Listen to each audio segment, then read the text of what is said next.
I never believed fear had a taste, at least not until the day I swallowed it. People often describe fear as bitter, metallic, like the tang of blood or the sting of adrenaline along the back of the tongue. But real fear, pure fear, has a sweetness to it, a lure, a taste that tricks you into taking one more breath, one more step, one more bite. I learned that in the orchard, in the place no map shows, in the place that is alive. I wasn't supposed to go there. And if you're reading this, I need you to understand something. I didn't choose the orchard. The orchard chose me. The road appeared on the fourth night of my drive. I'd been running, figuratively, not literally, though there were moments I considered leaving everything behind and sprinting into the dark. I was fleeing the kind of breakup that doesn't end with shouting or slammed doors, but with the slow, quiet tear of something you thought was permanent. Lena had taken the house. I had taken the car. And the road, well, the road had taken me. I was somewhere between towns, though I use the word towns loosely because the nearest gas station had looked abandoned even before I pulled into it. The air tasted stale, as if it hadn't been breathed by any living thing in a long time. I remember thinking that I should turn around, and then I noticed the turn-off. It hadn't been there a moment before. A dirt path, narrow but unmistakably deliberate, cutting through a swath of forest too dense to see into. My headlights seemed to slide off the trees rather than illuminate them. At the entrance stood a sun-bleached wooden sign. Fruit that feeds on fear. I laughed at first.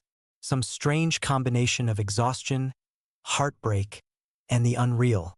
But the moment my laugh left my mouth, the air shifted. The forest seemed to inhale. I don't know why I turned onto the path. Maybe curiosity, maybe stupidity, or maybe, as I now suspect, the orchard wanted me. The dirt road wound tightly, forcing me to slow down. My tires crackled on dry earth. The deeper I drove, the more the forest closed in, branches arching overhead like skeletal fingers knitting together to block the sky. My GPS lost signal within seconds. The radio fizzled into static that almost sounded like whispering. Then I saw it. A gate made of woven branches stood ahead, twisted in a shape resembling ribs. I could see a faint light beyond it, warm, flickering, impossible. The branches opened as I approached, unfolding like a pair of arms welcoming me into an embrace, or a mouth opening to swallow me whole. I hesitated, a cold shiver running down my spine. My fingers tightened around the steering wheel. Every instinct told me to reverse, to flee, to never look back. But I didn't. I drove forward. As soon as I crossed the threshold, the gate sealed shut behind me with a sound like a sigh. The orchard didn't look sinister at first.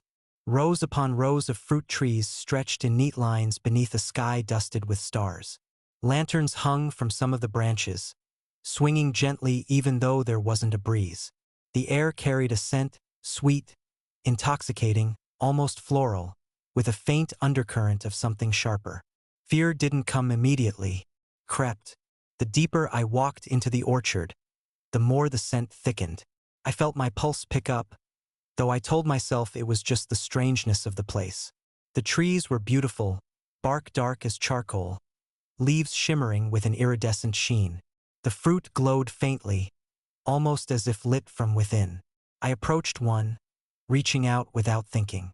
The fruit looked like an apple, but the skin pulsed softly, as if something inside were breathing. The moment my fingers grazed it, heat shot through me, an electric jolt of emotion.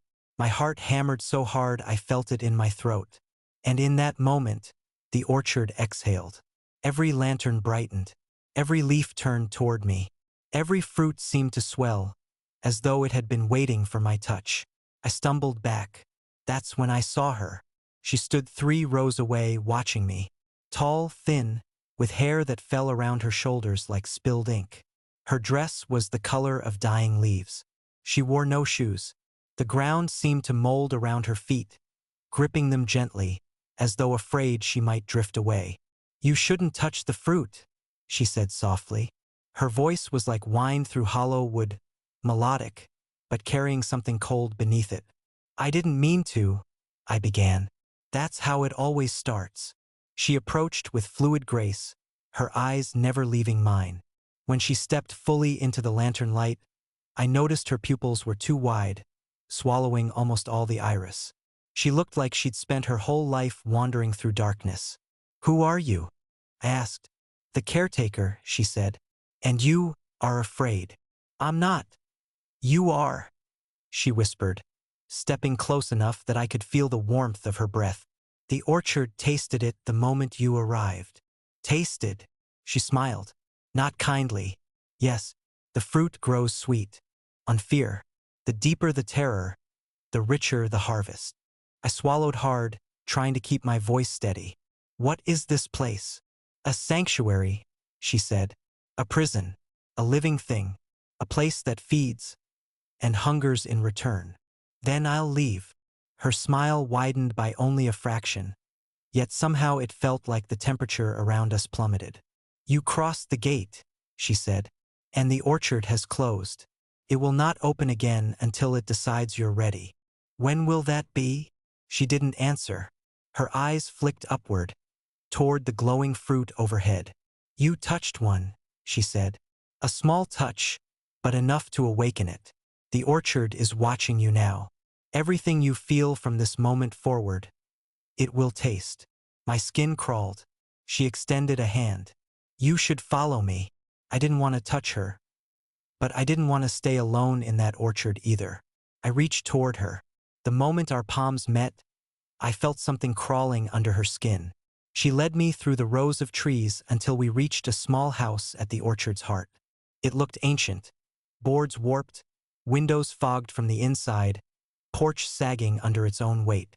A single lantern glowed outside the door. "This is where you'll stay," the caretaker said.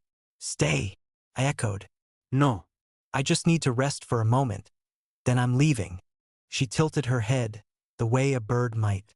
"You still believe that?" she murmured. "How sweet." Before I could respond, she pushed open the door. The smell hit me first: damp earth, mold, and something metallic. Inside, the walls were lined with shelves filled with jars. And inside the jars floated things. Shapes, shadows, slivers of something organic. The caretaker watched my face. "Memories," she said. "People often shed them here. The orchard takes what it wants." "What does it want from me?" Her stare sharpened. "Everything." A chill ran through me. "You must be hungry," she said. I shook my head. "I'm fine." "You're lying. The orchard can tell." Before I could protest, she picked a small fruit from a bowl near the door. It glowed softly in her palm, pulsing like a beating heart. "No," I said quickly. "I'm not eating anything from here." Her smile vanished. "You will," she said, "if you wish to survive." My throat tightened. "What happens if I don't?" She stepped closer, her shadow stretching across the floor like a living thing. "Then the orchard will feed on you."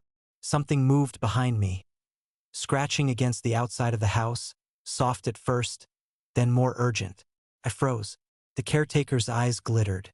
"You hear it," she whispered. "It already knows you're here." I backed away from the fruit. Then the scratching turned into pounding. The walls trembled. Dust fell from the beams. The caretaker lifted the fruit toward me like an offering. "Eat," she said, "or the orchard will come inside." I had no choice. I took the fruit. It throbbed in my hand like a terrified heart. I bit into it. The taste hit me instantly. Sweet, so unbearably sweet it burned. Then the sweetness warped, twisting into something sharp and cold. The room spun. My chest constricted. Panic surged through me like a tidal wave. My vision blurred at the edges. Every fear I'd ever buried rose to the surface, each one clawing its way up my throat. I dropped to my knees. The caretaker watched, expression unreadable. "Good," she whispered. "You feel it."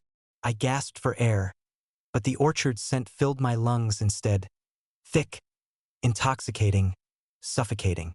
Why does it feel like this?" I choked out. "Because the fruit amplifies what you feel," she said. "Fear nourishes the orchard. Panic ripens the harvest. Terror," she bent down so her face hovered inches from mine, "is a delicacy." My pulse thundered in my ears. The walls pulsed. The fruit trees outside groaned. The floorboards trembled beneath me. And then, somewhere deep within the orchard, something let out a low, hungry moan. The caretaker's eyes fluttered closed in pleasure, as if savoring the sound. "You've awakened it," she whispered. I tried to stand, but my legs buckled. "What have you done to me?" I gasped. "It isn't me you should fear," she said softly. "It's the orchard. It has tasted you now. It will want more." Darkness pressed in around me, and as the world faded, the caretaker whispered a final sentence. "Sleep well. You'll need your strength for what comes next." I woke to the sound of breathing. Slow, dragging breaths, too heavy, too deep to belong to any human, echoed through the walls of the caretaker's house. The sound pushed against my skull like a presence leaning in close, inhaling the scent of my fear, exhaling warmth that crawled under my skin. I lay perfectly still. The caretaker was gone. Moonlight filtered through the window in thin, trembling beams. Dust drifted through the air, spiraling gently as though stirred by unseen fingers. Beneath the wooden floor, something moved, dirt shifting, roots tightening. I tried to swallow the knot of dread lodged in my throat.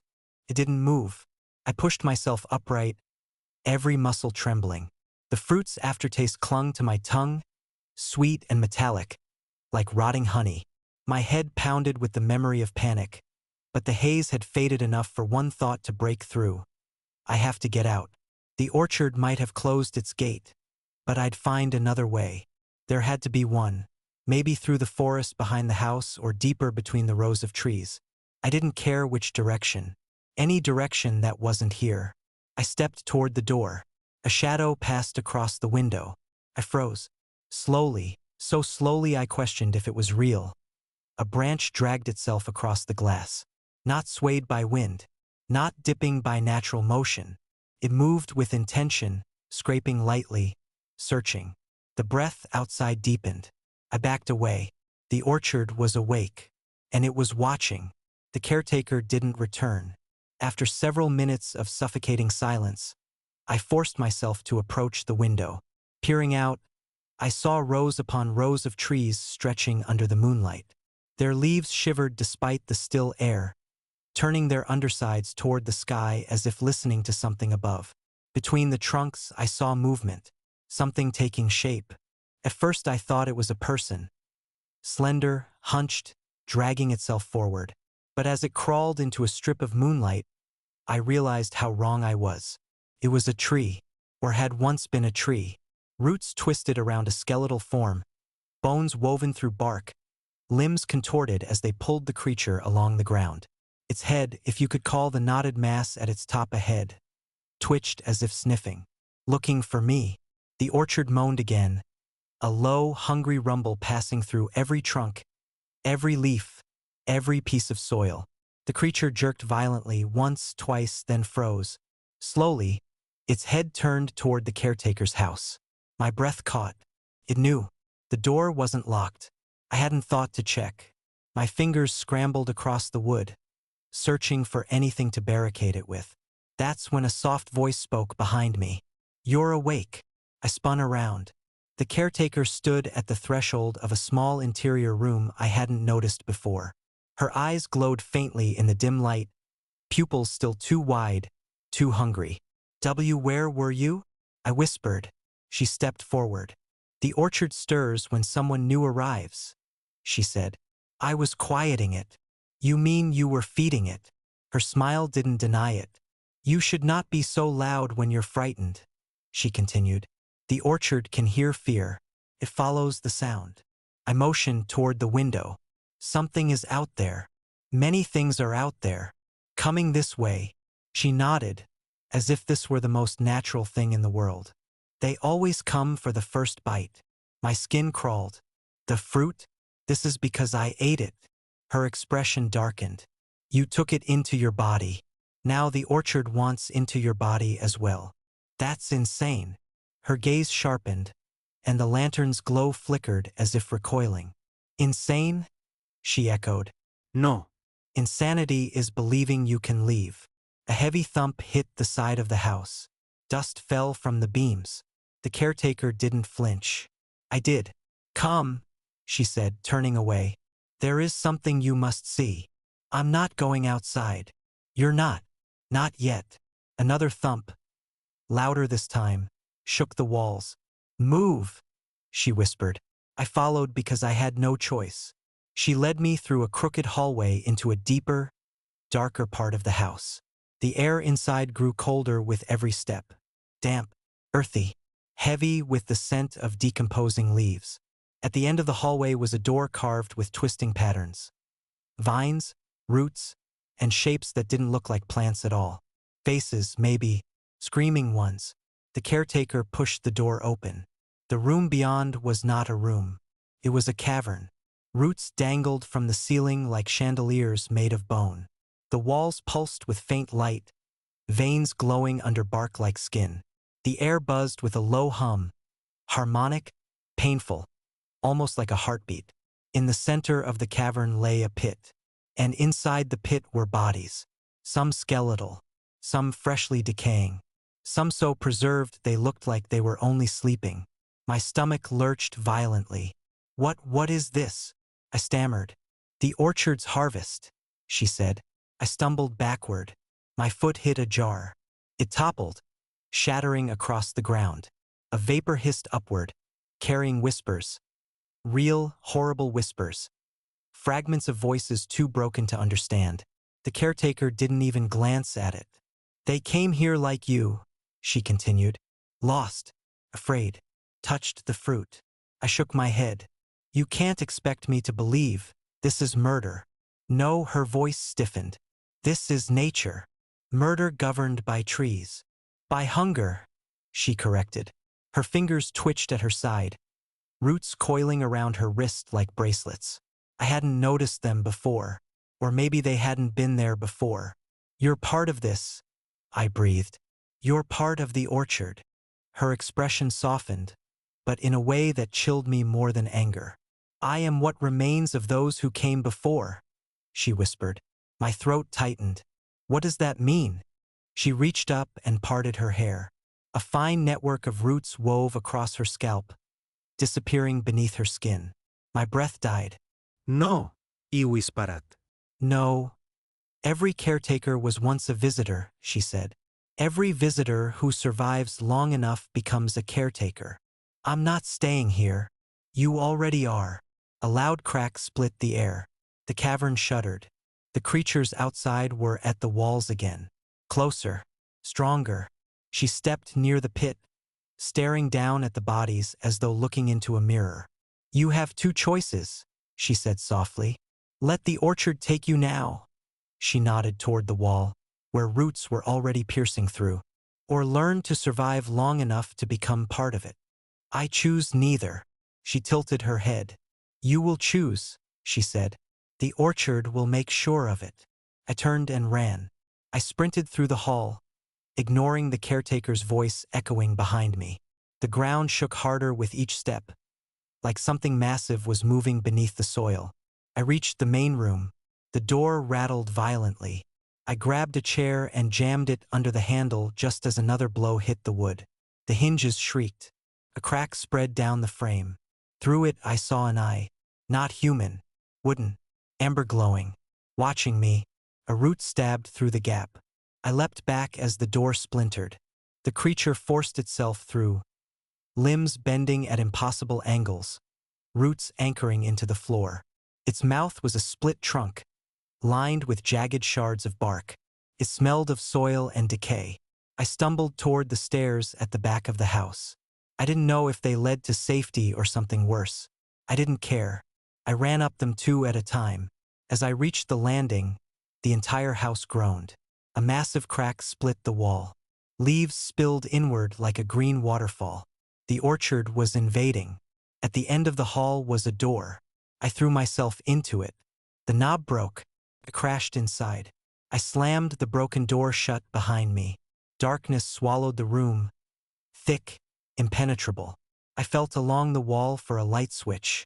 My fingers brushed something cold. It was a face. I yelped and stumbled back. A lantern flickered on without me touching it, and I found myself staring at a man sitting upright in a chair, bound by roots wrapped around his arms, legs, and chest. His eyes were open, and he was breathing, barely. His lips moved. I leaned closer. "They smell fear," he rasped. "Don't let them." His head jerked violently. A root tightened around his throat. Blood seeped from the corner of his mouth. "Oh God," I whispered. A soft voice spoke behind me. "I told you not to go wandering." I turned. The caretaker stood in the doorway, unfazed by the chaos tearing through the house. Behind her, shadowed roots slithered along the floor. "Who is he?" I demanded. "A lesson," she said. "I'm not going to end up like him." "You will end up worse," she said simply. "Unless you listen." My back hit the wall. The room felt too small, the air too thick. "What do you want from me?" I whispered. She approached slowly, as though soothing a frightened animal. "Fear," she said. "Yours, deep and raw. The orchard has tasted surface panic. But it wants more. It wants the fear you hide, the fear you smother, the fear that lives in the dark behind your ribs." "I have nothing left to give." She smiled. "Everyone has more." Roots from the ceiling curled downward toward my shoulders. I pressed myself tighter against the wall. "Let me go," I rasped. "Please." The caretaker touched my cheek. "You don't understand," she whispered. "The orchard chose you. It doesn't want to kill you." "Then what does it want?" She leaned close enough that her lips brushed my ear. "It wants to grow inside you." Something slammed into the door behind her. Dust exploded from the frame. She sighed, annoyed. "We don't have time," she said. "Follow me." "I'm not." The roots jerked me forward. She didn't even raise a hand. They obeyed her without question. "This house will not last much longer," she said. "If you stay, you will be torn apart. If you come with me, you have a chance." "A chance at what?" "At becoming." I didn't want to know what that meant, but I wanted to live, even if it meant following her into the deeper dark of the orchard. The caretaker led me down a narrow hall that felt more like an esophagus than a passageway. The walls creaked around us, bending inward. Roots stretched across the ceiling like veins, pulsing faintly with each breath I took, as if sinking to me, learning me. Behind us, the monster clawed its way into the house. Wood shredded. The floorboards trembled. Something wet and heavy dragged across the walls. "Hurry," the caretaker said. Her voice was eerily calm, too calm, as if chaos were her natural habitat. We reached a small door at the end of the hall. She pressed her palm against it. Roots uncoiled from the frame, unlocking like skeletal fingers. Beyond it lay open night, and the orchard. Moonlight painted the rows of trees in silver, but the shadows between them were impossibly black, alive with things shifting just out of sight. The caretaker stepped through. I hesitated. "What's out there?" I whispered. "Everything hungry." The trees groaned. "And what's behind us?" She turned her gaze toward the house. Another crash shook the walls. A long, splintering scream tore free of something not human. Her answer was simple. "Worse." I stepped through the doorway. The moment I did, the roots snapped shut behind me with a sound like a jaw clamping shut. The caretaker didn't look back. "Stay close," she said. "Fear peaks when you are alone." We walked quickly between rows of trees, their branches arching overhead like ribs of a giant carcass. The fruit pulsed faintly on the branches, soft, glowing sacs of light. As we passed, some of the fruit bulged, some cracked open, some bled, and all of them turned toward me. "Why aren't they reacting to you?" I whispered. She didn't answer immediately. Finally she said, "They do not taste me anymore." "What does that mean?" "It means I am no longer edible." A shiver raced down my spine. "What about the thing in the house?" "That was a previous visitor," she said. "One who resisted too long." My breath caught. "You mean he became that?" Transformation is a mercy compared to what the orchard wanted. I didn't know whether to run or collapse. "Will I become one of those creatures?" I whispered. "If you fight." she said simply. If you fear too deeply. We walked in silence for several minutes. But the orchard wasn't silent. The trees rustled without wind. Their leaves whispered against each other in rhythmic patterns, almost language. Under the soil, something trembled with each of my steps. You're shaking, the caretaker said. I'm terrified. Good. It makes the orchard grow. But too much will make it ravenous. I stopped walking. Then tell me where we're going. She turned her head slightly, just enough for the moonlight to catch the roots braided into her hair. To the heart. The word hit me like ice. What is the heart? The source, she murmured. The oldest tree. The first root. The place where every caretaker is born and every visitor is judged. Judged?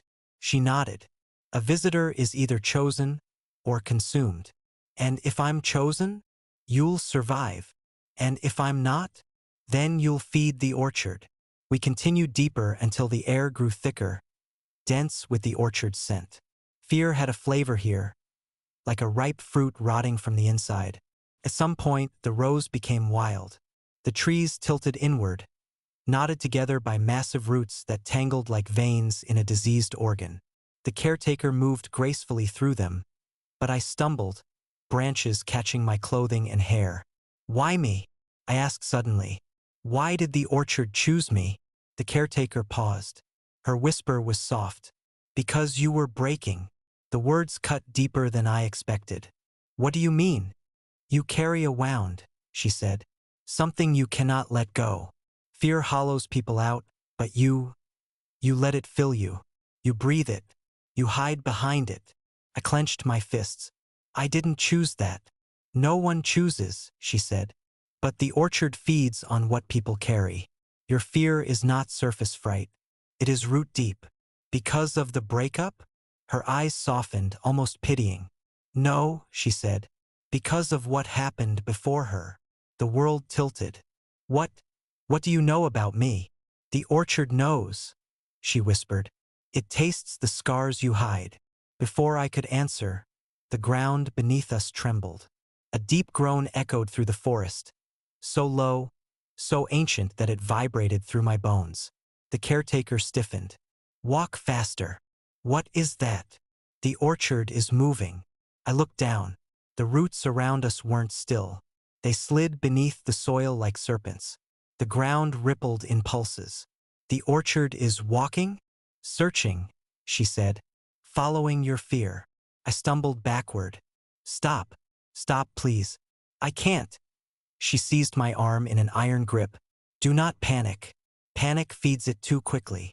The orchard groaned again, louder this time. Trees bent unnaturally, cracking joints like contorting limbs. Something large moved behind us. I turned and froze. A cluster of trees, maybe 10 or 12, were uprooting themselves. Their roots tore free of the soil with wet sucking sounds. They waddled forward on their tangled base, lumbering like enormous stick-laden beasts. Their branches twisted toward us, snapping, reaching. One opened a hollow in its trunk.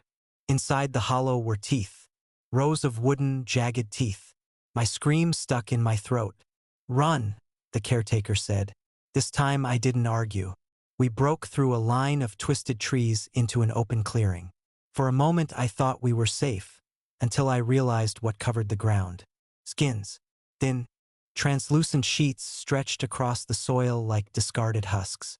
Some were whole, some torn, some were human-shaped, others were not. They shifted and fluttered as though breathing. What is this? I whispered. Echoes, the caretaker said, of those who shed themselves. I stepped carefully, avoiding touching any of them. But one brushed my ankle. A violent shiver tore through my body. A whisper filled my ear, my own voice. Help me? I slapped my hand over my mouth to keep from screaming. They remember emotion, the caretaker said. Do not listen. They're meant to lure.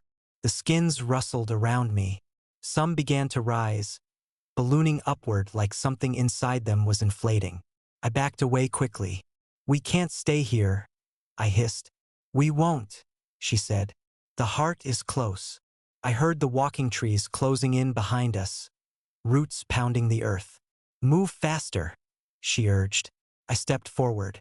A skin wrapped around my ankle. I fell hard onto the ground. The skin crawled up my leg, slipping like a jellyfish made of memories. My vision swam, flooded with images that weren't mine. A woman sinking into roots.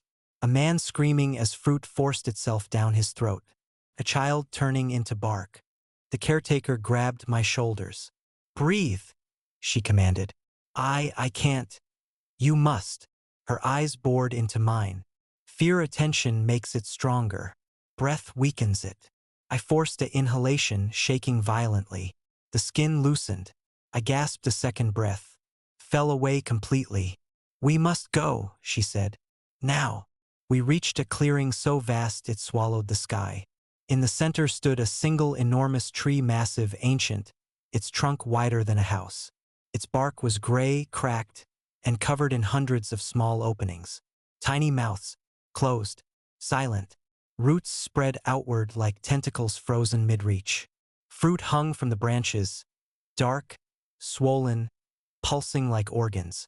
The caretaker knelt. This is the heart. I could barely breathe. It's alive, I whispered. It is the orchard. Some of the mouths opened slowly, revealing rows of needle-like thorns. Not teeth. Not exactly. They weren't meant for chewing. They were meant for drinking. The caretaker rose and looked at me. You stand before judgment. I don't want to be judged, I said shakily. Everyone is, she murmured.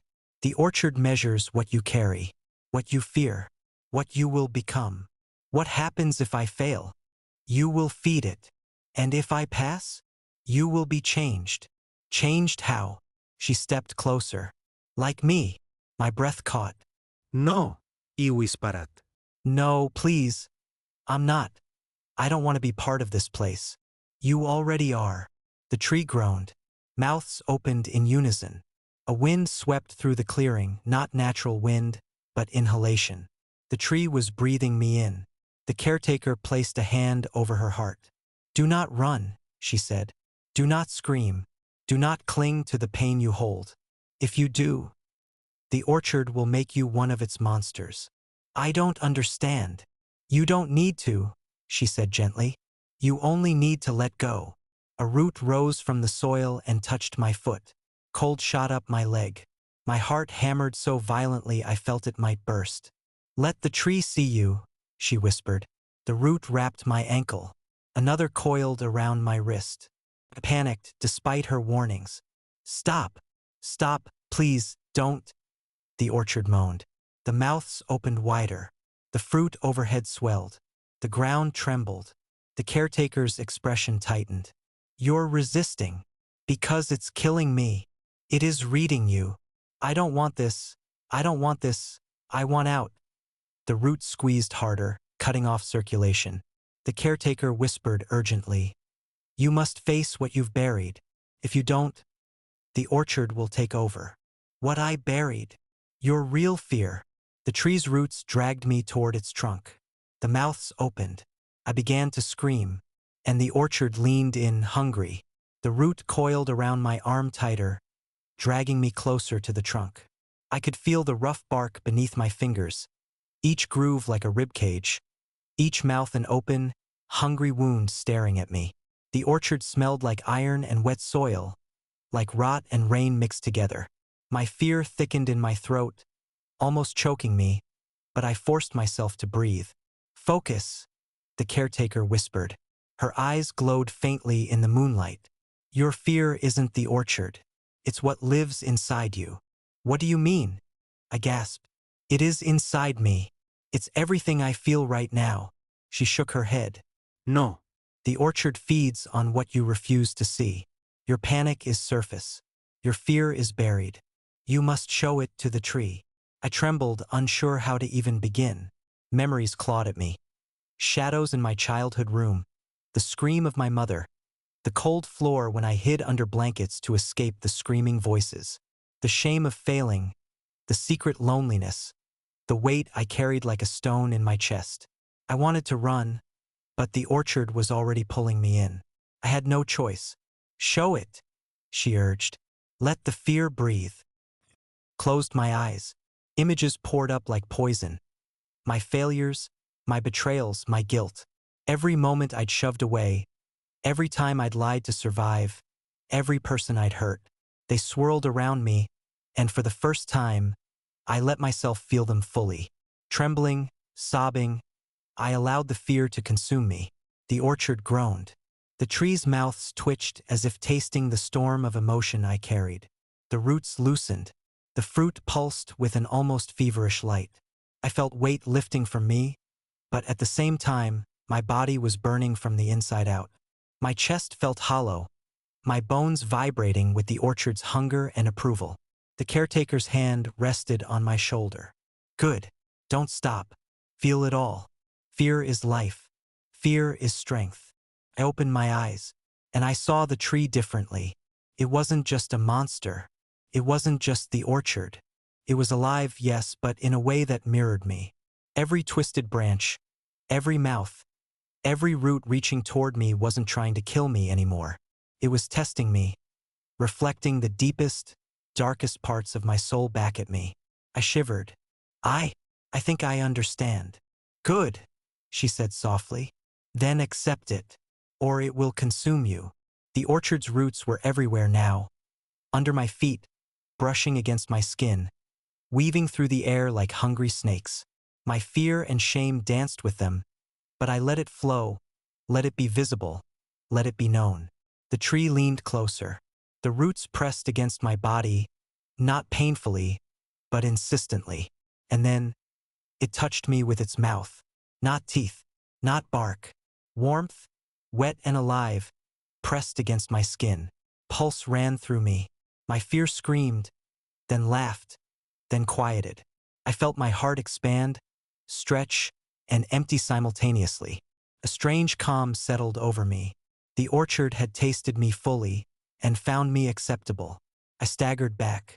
The caretaker smiled, almost tenderly. You survived. What just happened? I asked, voice trembling. You became part of it, she said. The orchard has accepted your fear. It will not consume you because you faced yourself. I shook my head. I didn't do anything special. You just showed it what lives inside you, she said. That is more than most can do. The mouths on the tree's trunk closed slowly, the rustling of leaves calming. The roots retracted slightly, no longer tugging me forward. The orchard seemed to breathe, a living, sentient exhale, and I realized that I wasn't afraid anymore. Not in the same way. My fear hadn't disappeared, but it had been acknowledged, integrated. You're changed now, the caretaker said. You feel it, don't you? The hunger, the pulse, the life of the orchard inside you. I swallowed. Yes, I can feel it. It will never leave you, she said. But it will not destroy you either. You are safe because you accept it. But remember, fear is a gift and a curse. You must never lie to it, never hide from it again. I looked at the tree, at the forest, at the vast, terrifying expanse around us. It was beautiful in a way that hurt, alive in a way that both thrilled and terrified me. How do I live now? I whispered. You live by knowing, she said. By understanding that fear is not your enemy. You can use it or it can consume you. The orchard teaches, it doesn't punish those who listen. I realized that in some strange way, I had become part of the orchard's pulse. This heartbeat was now my heartbeat. Its roots intertwined with my own fear, my own essence. The caretaker looked at me. You may leave the heart now, but you will always carry it. I nodded, trembling, feeling both the weight and the freedom of it. I knew my life would never be the same. I had faced the deepest, most hidden parts of myself and survived. Not by strength, not by courage alone, but by letting the darkness inside me speak. We moved away from the heart slowly. The walking trees had stopped pursuing us. The orchard seemed content, but alive in a way that demanded respect. Its hunger was still there, but it had been satisfied for now. Are we done? I asked, my voice barely above a whisper. For tonight, she said. But you will feel it again. That is the nature of the orchard. We passed through the clearing of whispering skins again. This time they stirred but did not attach themselves. My pulse didn't spike as it had before. I was different. I could feel the layers of fear and sorrow, but they no longer owned me. You have learned to walk among them, she said. That is the first step. I looked at her, wanting answers. Do I have to become a caretaker? Her smile was sad. That depends on you. Most visitors either fall too deep or choose to run. Those who accept remain.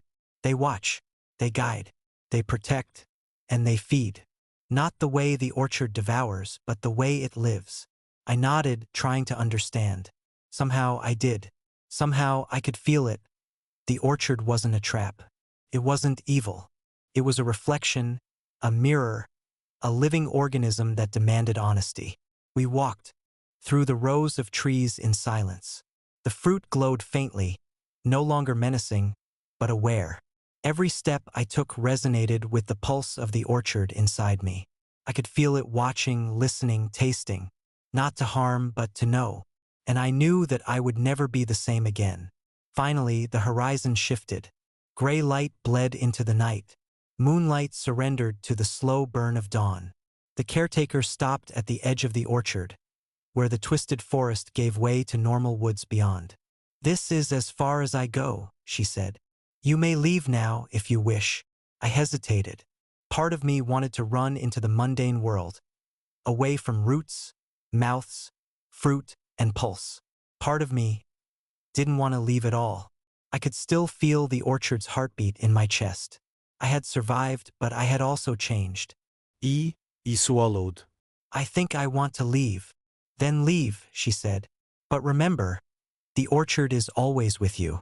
Fear is always with you. You will never truly escape it. That is both your burden and your gift. I stepped forward, and the ground felt solid beneath me again. The trees receded, shadows stretching long, whispering behind me. I didn't turn to look back. I didn't need to. The orchard was in me. I could feel it. I could hear its heartbeat even when silence returned. When I finally reached the forest's edge, the sunlight touched my face, warm and bright.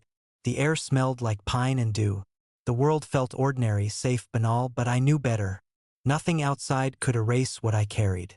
I took a deep breath, and for the first time in years I was afraid but not terrified. Alive, aware, and deeply, indelibly human. The sunlight didn't calm me. If anything, it made the pulse in my chest more insistent. Every beat throbbed like roots wrapping tighter around my soul. I could feel the orchard inside me, not just as a memory, but as a living presence, a subtle hunger woven into my veins. It didn't scream or demand. It waited, it watched, and it whispered. At first, it was a quiet hum. I could hear it in my dreams. Roots brushing against soil, leaves rustling without wind, whispers of lost voices. Then it began to awaken in the day, pulling at my thoughts, at my reactions, coloring the mundane world with unease. Shadows seemed longer, corners deeper, people's faces flickering with hidden expressions I could taste, like fruit ripening on a distant branch. I realized that leaving the orchard didn't remove it from me. I was now a part of it, and that terrified me more than anything. The first true test came unexpectedly. I walked through the city streets, sunlight bright on concrete and steel, when a man tripped near me. His fear, the sudden shock, the panic, the flailing arms, hit me like a wave. I stumbled, overwhelmed by the pulse inside me. The orchard was awake, feeding off his fear through me. I felt a strange hunger, not my own, but ancient and insistent. I wanted to pull away, to run, but something stronger demanded I stay, to confront, to see. The man's eyes widened, and I realized I could feel what he feared most. His panic painted images in my mind. Failure, loss, humiliation, betrayal. I recoiled, heart hammering. This wasn't just fear. I could feel the layers beneath, the buried, rotting cores. I shook violently, trying to shut it out, but I couldn't. Carried it now, and I realized I could never hide again. The orchard had opened my senses, and every shadow, every heartbeat, Every trembling fear in others rang through me like a bell. It didn't take long for me to understand why most visitors became monsters. A week after leaving the orchard, I walked past an abandoned lot near the edge of the city. The air was thick, almost sweet, and my stomach twisted. There, in the weeds, were the skins, translucent, thin, fluttering in shapes both human and grotesque. And then I saw them, the visitors who had refused. Their eyes were empty, faces pressed against the flesh of roots, their bodies partially fused with bark and soil. They moved slowly, dragging themselves with half-formed limbs, whispering, always whispering. Their fear had never been released. They had resisted, and the orchard had consumed them, not fully dead, but not alive either. Trapped, I could feel their despair through the pulse in my chest, pressed into me like a knife. And then I understood why the caretaker had warned me. Resisting the orchard's judgment was worse than death. You didn't die, you became a part of it in torment, feeding it while never truly existing. I turned away, my stomach churning. The orchard inside me pulsed in sympathy, or perhaps anticipation. Days passed. I tried to resume normal life, but the orchard's presence was insistent. At night, the fruit's pulse echoed in my veins. During the day, fear in others tugged at me like a leash. Couldn't ignore it. Every scream, every gasp, every nervous glance sent shivers through me, echoing the heartbeat of the tree. I realized I could control it. Sometimes, I learned to focus, to breathe, to let the pulse wash through me without letting it drive me mad. Other times, it nearly overwhelmed me. The orchard wasn't cruel. It wasn't kind. It was pure, raw reflection. It was truth laid bare. One night, I dreamt of the heart again. The tree loomed over me, its roots reaching into my chest. I heard a chorus of whispers. Do you fear yourself? Do you see what you hide? I nodded, terrified. Yes. Then you survive. And I woke drenched in sweat. My heartbeat synced to the orchard's, my lungs filled with the taste of wet soil. I hadn't expected the orchard to reach beyond the forest, but it had. Shadows seemed darker, corners more dangerous. Fear in the city, street fights, accidents, whispered threats, pulled at me, tugging at the root pulse inside me. And sometimes the orchard spoke through me. I once screamed at a man who tried to attack me, though I had no reason to. It wasn't entirely my voice. It was the orchard tasting. I realized with horror that if I indulged the pulse, if I let it feed fully, I could harm others, either physically or mentally, simply by allowing my presence to awaken their hidden terror. I walked faster. I avoided streets. I stayed inside. But the orchard followed, always waiting, always patient. Hunger was eternal. A month later, I returned to the edge of the forest, hoping to find the caretaker. I didn't want guidance, I wanted reassurance. I wanted to understand how to live with the orchard pulsing inside me. But the forest had changed. Trees leaned closer together, and shadows moved in unnatural ways. The caretaker waited at the edge, still unchanged, roots subtly braided in her hair. You returned, she said. Her voice was calm, but I felt an edge of warning. The orchard called you. I stammer rädd. It's inside me. Always. I can't escape it. That is not the danger, she said. The danger is forgetting who you are. You must remember the pulse, yes, but you must also remember yourself. Many visitors survive the orchard, but few survive themselves afterward. What happens if I don't? I asked, voice tight. You become like the others, she said. The ones who resist. You may escape once, twice, even 10 times, but eventually you will feed it fully, and it will claim you. I swallowed. The thought was terrifying. To live forever with the orchard inside me was one thing, but to lose myself entirely was another. Is there a way to control it? I whispered. You control nothing, she said. You guide it. You shape it. You feed it only what you allow. The rest belongs to the orchard. Her eyes pierced me. And remember, fear is contagious. It will spread through you if you forget. That night, I encountered my first real temptation. A mugger cornered me in a back alley. His fear pulsed violently, an intoxicating, almost unbearable force. The orchard in me whispered, urging me to feed, to let it act, to terrify him until he shrank into nothing. I could feel the power, the ability to twist reality around fear, to make him crumble like fruit in my hands. I froze, and then I remembered the caretaker's words. I took a deep breath. "I will not let you take me," I muttered, not to him, but to the orchard inside me. My heartbeat slowed, matching the rhythm I had learned from the tree. I focused, letting the fear pass through me without taking hold. The mugger's panic still rang through me, but I did not touch it. I did not act. He ran. I was left alone in the alley, shaking, but alive, and more importantly, unbroken. I realized then that the orchard's gift was terrifying, yes, but also precise. It gave power only to those who respected it. The rest became prey. It started subtly at first. I woke one night, the city silent, but the orchard inside me thrumming like a storm. Shadows outside my window twisted unnaturally, bending in ways they shouldn't. The pulse in my chest grew insistent, not urgent, but hungry. And then I realized the orchard was speaking, not in words, but in need. It wanted me to feed, not physically, but emotionally. Fear was its sustenance, and I was the conduit. I shivered.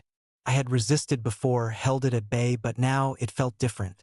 A hunger that was patient, eternal, but seductive. Every whispered scream, every startled heartbeat in the streets, it called to me.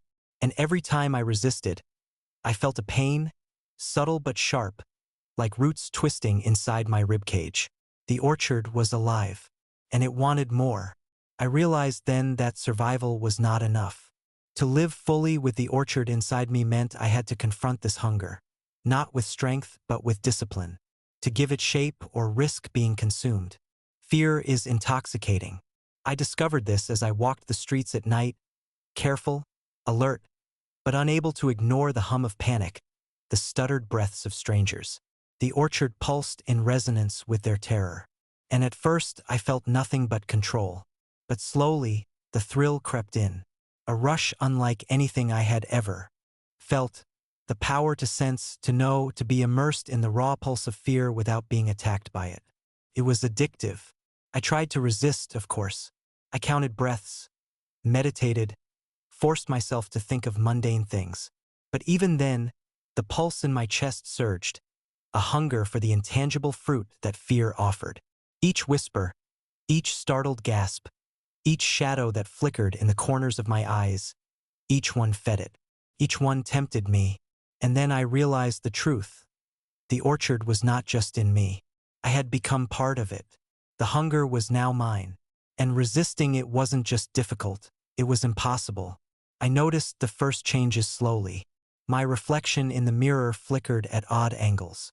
My eyes sometimes glowed faintly in darkness, reflecting a pulse I could feel in my chest. My skin itched at the touch, like roots trying to break through, veins tightening as if carrying the orchard's sap instead of blood. Panicked. Was I losing myself? Was I turning into one of the trapped visitors, the ones fused with bark and rot? I thought of the caretaker's warning. You must guide it. You must feed it only what you allow.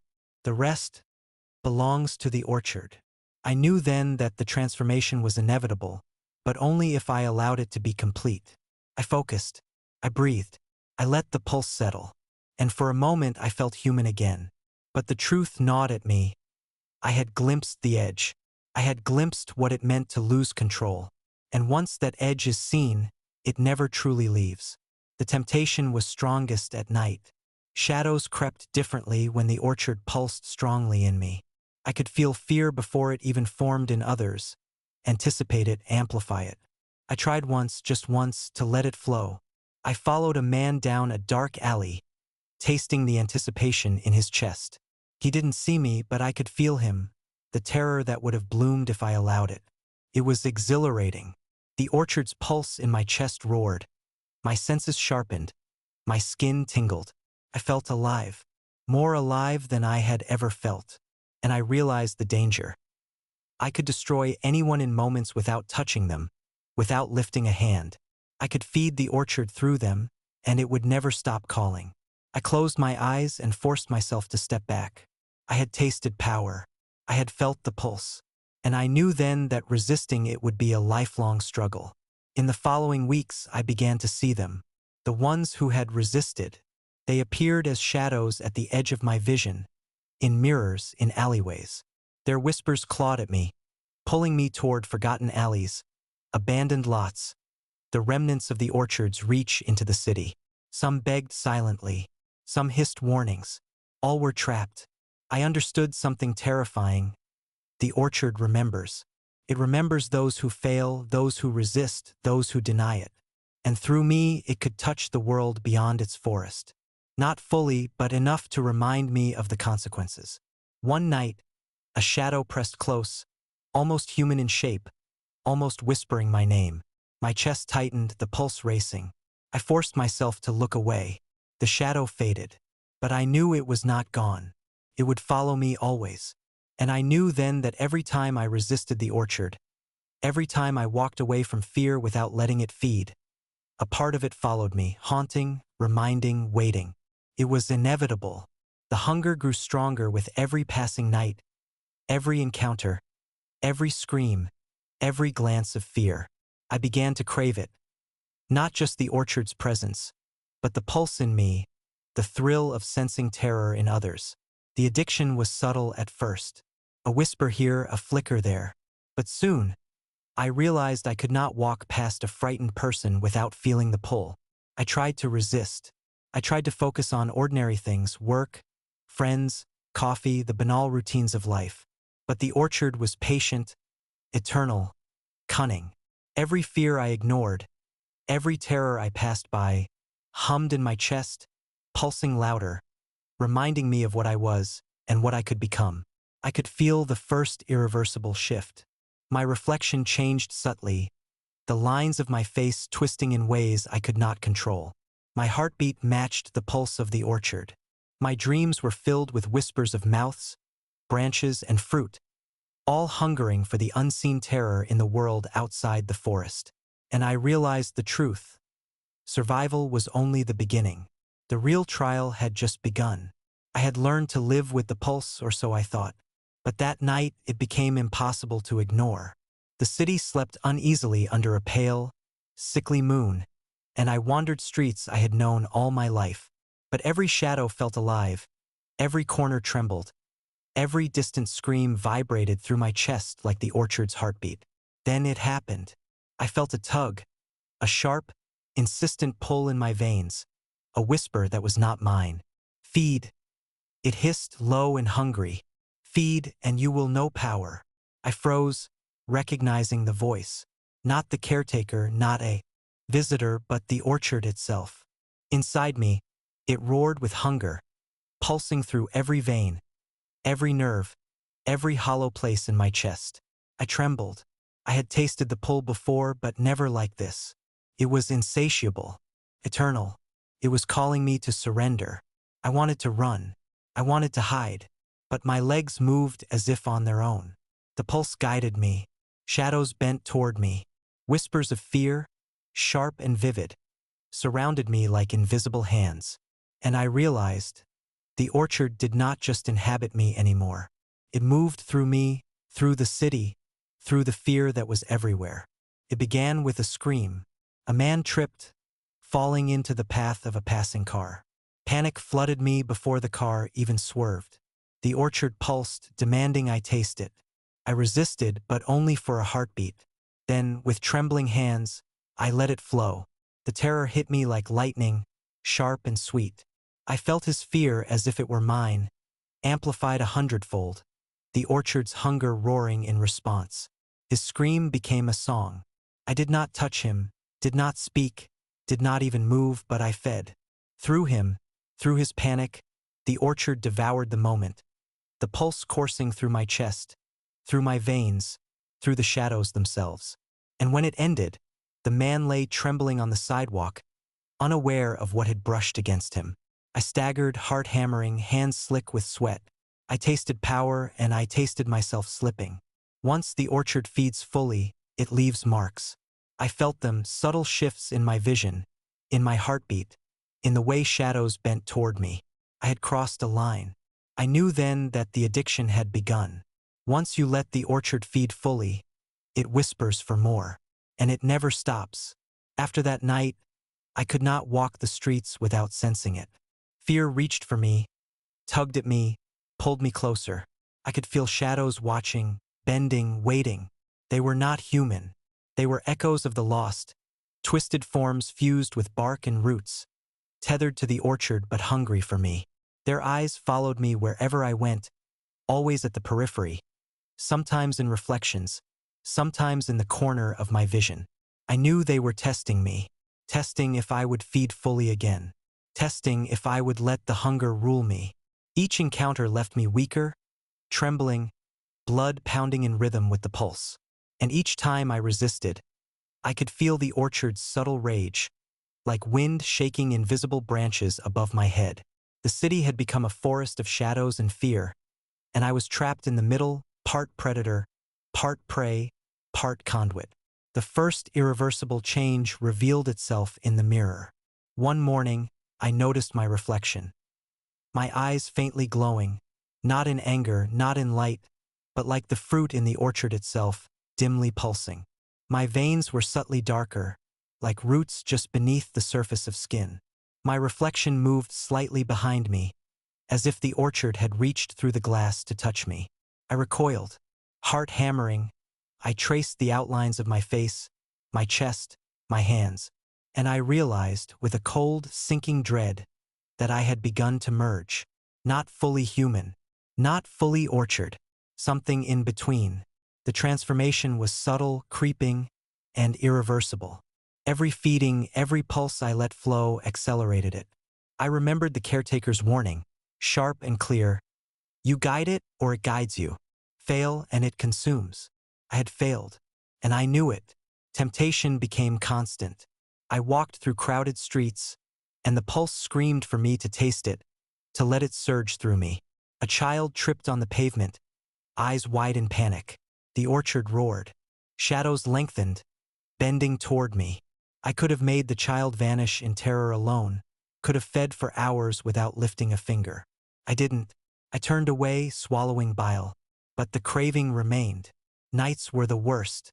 Every scream, every whisper, every quivering breath echoed inside me, amplified, pulsating with the orchard's desire.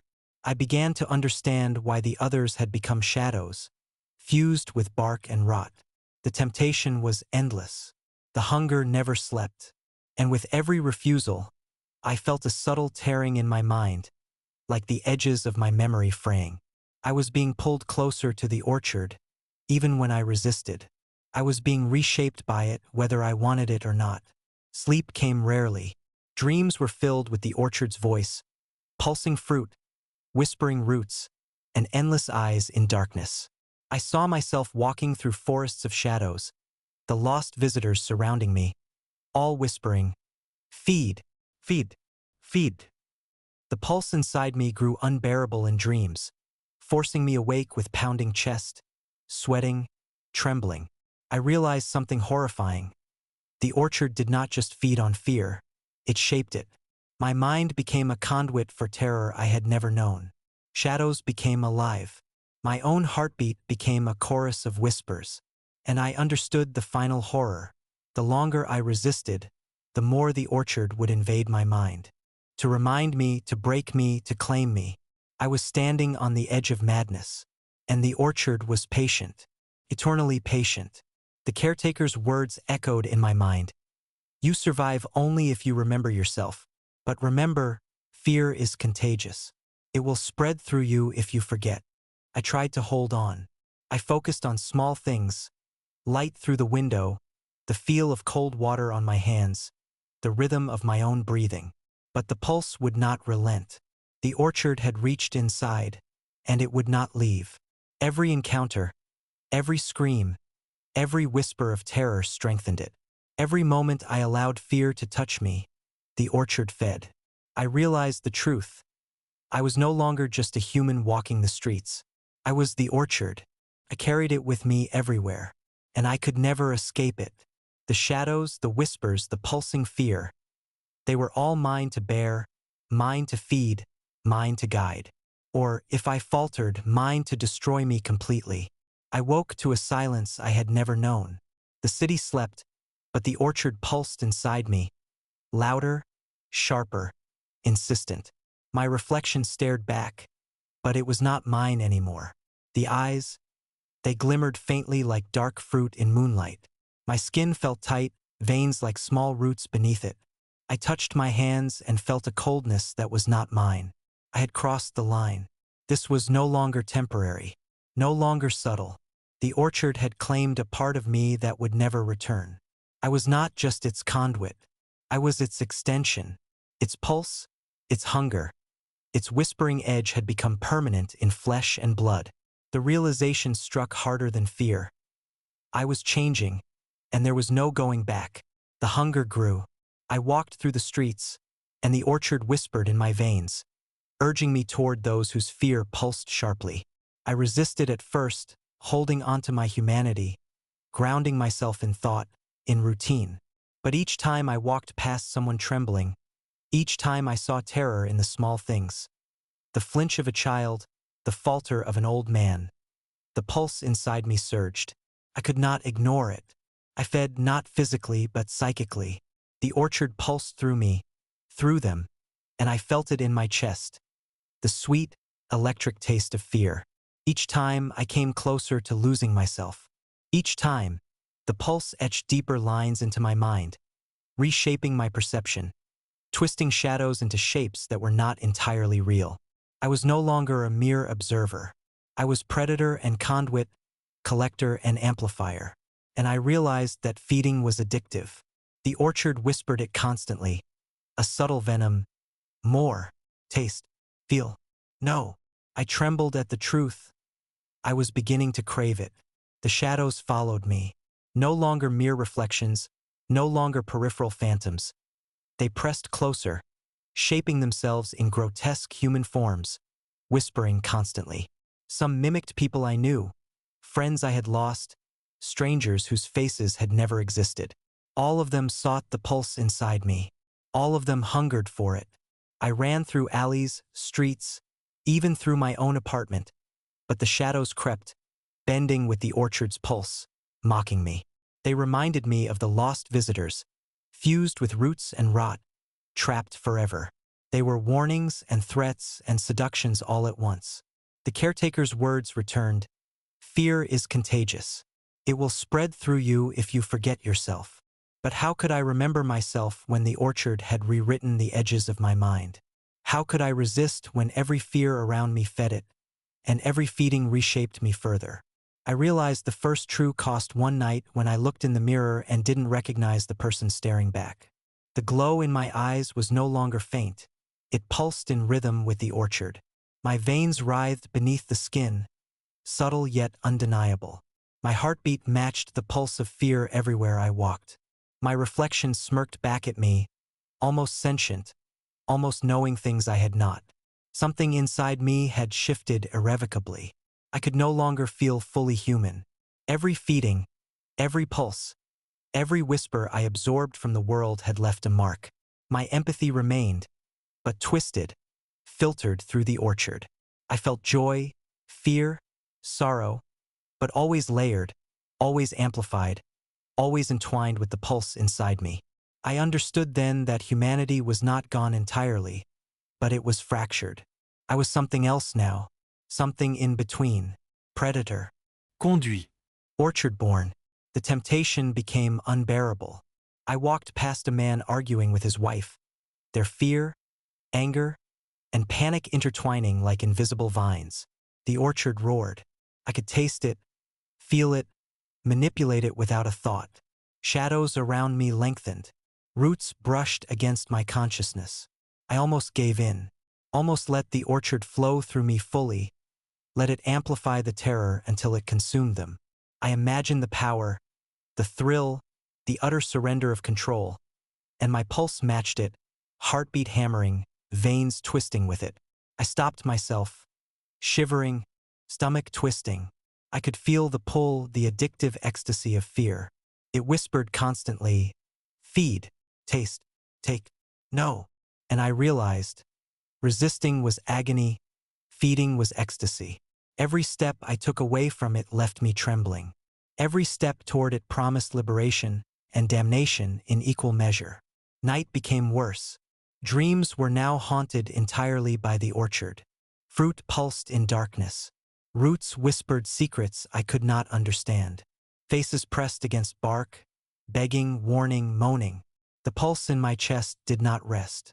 I woke screaming at first, then silent, then numb. I began to see the edge, the point where I could no longer resist. Every human interaction became a temptation, every scream a feast.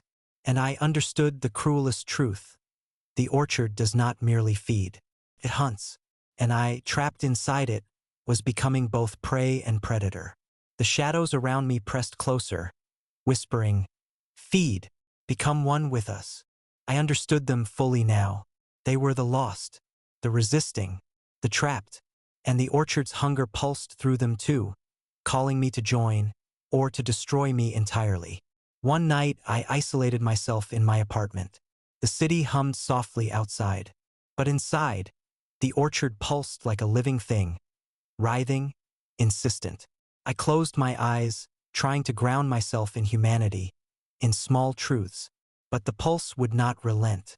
Every heartbeat matched it.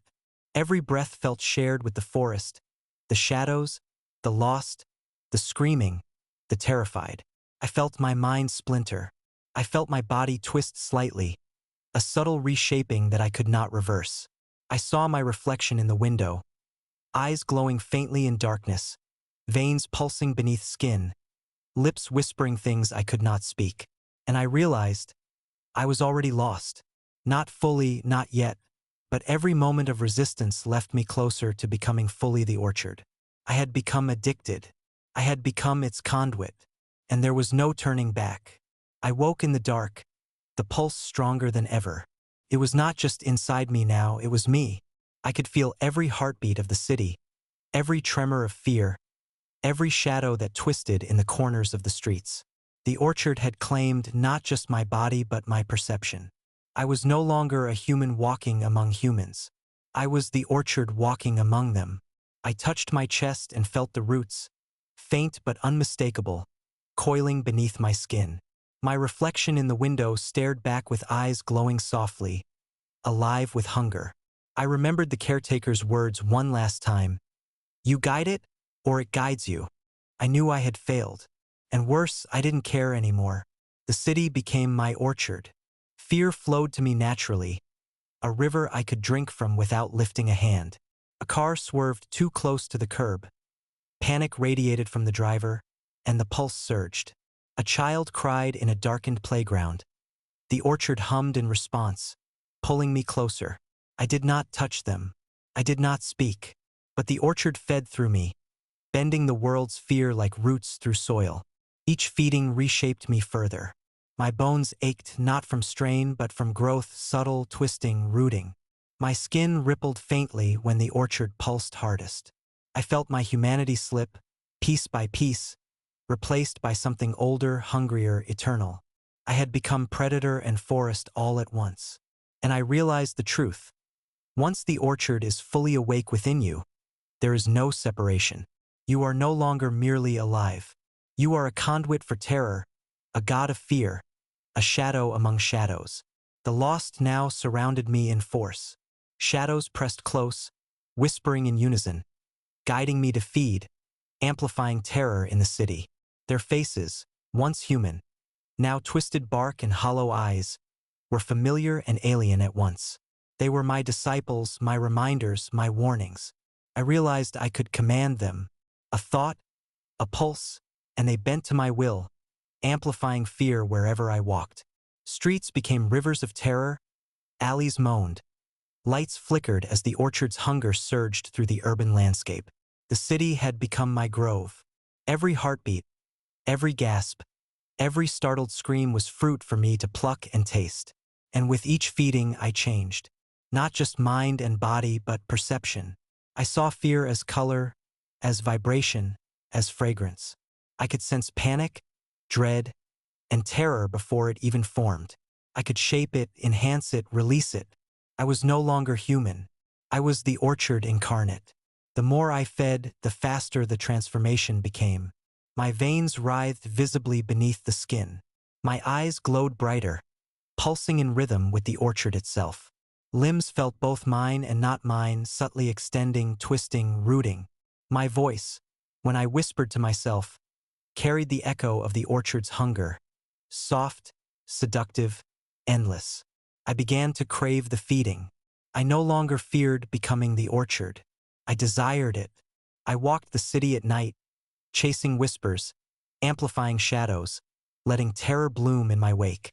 Humans flinched, screamed, froze, and the orchard roared in response, inside me, through me, around me. I had become addicted fully.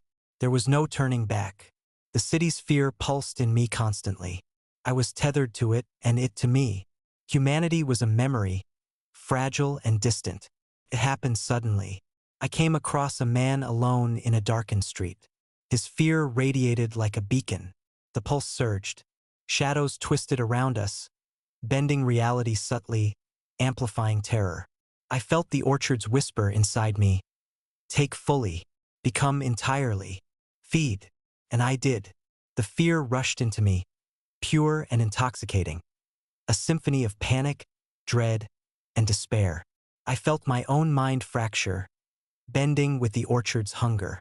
I felt roots coil beneath my skin, veins pulse, and my senses heighten beyond human comprehension. I did not touch him.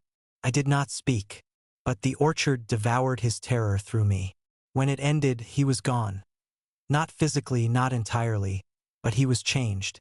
He would never be the same, and neither would I. The feeding had rewritten something fundamental in my mind. My pulse, my perception, my hunger. It had all shifted into something eternal, unstoppable, absolute. I realized the full horror and ecstasy simultaneously. The city was my orchard, and I was its keeper, predator, and fruit all at once. Every scream, every whispered panic, every shadow twisting in fear. Each was a branch, a root, a fruit. I could not stop. I could not resist. I did not want to. Night became a living forest. Streetlights flickered like dying fireflies. Alleys stretched unnaturally, bending reality to amplify terror. Shadows moved, whispers multiplied. I walked among it all, tasting the pulse of fear like nectar, growing stronger, hungrier, more boundless with each step. I was no longer human. I was the orchard incarnate. And the orchard had no mercy. Sometimes I pause, rarely, briefly, and see the remnants of who I was, the reflection of a human face, fleeting, distant, barely there. I remember the caretaker, the warning, the temptation, but it is fleeting. The orchard's hunger is eternal, its whispers constant, its fruit irresistible. I know now that there is no returning, no salvation. The human in me is a ghost, shadowed by roots, pulsing with fear, woven into every pulse of the city. I am part predator, part conduit, part orchard, and all of it inseparable. The city lives in fear. The orchard lives through me, and I will never, ever stop feeding. It happened gradually, then all at once. I had felt the orchard inside me for months, but now it was no longer confined to my body. It reached outward, through the city, through the streets, the alleys, the buildings. Fear was no longer just sensed, it was commanded. Every heartbeat, every whisper of terror, every flinch in the shadows fed it, amplified it, and pulsed it back through me. The city itself seemed to shiver in response. Streetlights flickered, windows rattled. The faint, impossible rustle of leaves echoed from nowhere. Shadows stretched unnaturally, crawling along walls, around corners, whispering in voices not meant for human ears.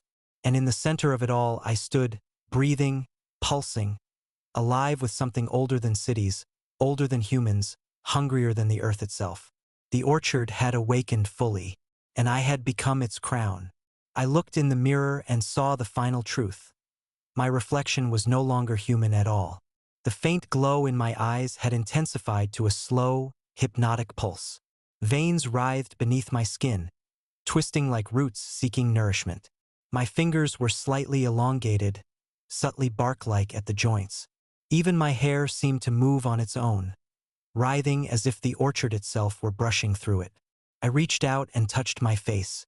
The roots beneath the skin quivered. The pulse inside me beat in perfect sync with the city's collective fear. My body was no longer mine. My mind was no longer mine. Every thought, every perception, every heartbeat was intertwined with the orchard. I had become one with it. The caretaker's warning returned, echoing in my fading humanity. You guide it, or it guides you. I realized then that I had been guided for months. Now there was no guiding left. I was the orchard. The city was alive with terror. Not physical terror alone, but psychic, subtle, pervasive, impossible to ignore. I could feel it radiating through buildings, streets, alleyways, even the thin glass of windows. Each frightened heartbeat became a note in a symphony. I could shape it, bend it, amplify it. I could make shadows stretch unnaturally. I could make the wind carry whispers of despair. I could make every terrified glance feed the orchard, which fed me, which fed the city endlessly. I began to experiment. A flicker of light here, a shadow bending there, a whisper in the corner of someone's mind, and the terror surged. It was addictive beyond comprehension. I felt drunk on it, drunk on fear itself, drunk on the orchard's eternal pulse. The city was my orchard. Its people were fruit. The screams, my nourishment. This terror, my power. The shadows that had haunted me became something else entirely. No longer merely echoes of the lost. They bent fully to my will. I could make them slither across walls, curl around corners, press against doors, whisper in voices that drove people mad with dread. I realized I could command entire blocks, entire neighborhoods without moving a step. My thoughts were transmitted through the orchard, and it carried them to every shadow, every pulse of fear, every hidden heartbeat. The city had become my grove, the humans my trees, the terror my fruit, and I was intoxicated by it. Every heartbeat of fear, every scream, every flinch was like a sip of nectar. I had become the orchard incarnate, the predator, the conduit, the forest, and the fruit all at once. I paused one night, atop the tallest building I could find, looking down at the city. It was alive beneath me. Lights flickered, shadows twisted, and I could sense the pulses of fear in every window, every alley, every heartbeat. The orchard had become infinite through me, and I realized something terrifyingly beautiful. I would never be alone again. I would never sleep, never stop, never feel hunger or fatigue as humans did. I was eternal. The orchard was eternal. Fear was eternal, and I was at the center of it, a god of terror, a living conduit of infinite darkness. I felt the whispers of the lost, now my disciples, my children, my soldiers. They circled me, guided me, amplified me. They were fruit and roots, shadows and echoes, and together we were unstoppable. I descended into the streets. The city's pulse was mine. A child cried. A man stumbled. A window shattered somewhere. The orchard pulsed through me, and I fed fully. Not partially, not subtly, but completely. The terror, the despair, the panic, all flowed through me, and I became one with it. I felt every root, every shadow, every trembling heartbeat as if it were my own. I tasted the fear like nectar, like sunlight, like wine. My mind expanded to include the city itself, the orchards of the past, the shadows of the lost, and the eternal pulse of terror. I understood then that there was no end. There was only feeding, growing, pulsing, living, forever. I tried to remember who I had been. A whisper of memory flickered in the corners of my mind. The caretaker's face, the first day I entered the orchard, my own reflection before the transformation. It was faint, distant, almost painful. And then I let it go. Humanity was a leaf that had fallen from a tree I no longer belonged to. I had become something older, hungrier, eternal. My pulse was the orchard's pulse. My eyes, my veins, my breath were the orchard's breath. I was not human. I was not alone.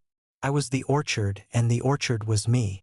I stand now in the heart of the city, atop a skyscraper, feeling the orchard's pulse in every street, alley, and shadow. Fear flows to me naturally, effortlessly. Shadows bend and whisper. Screams ripple in waves that I drink like sunlight.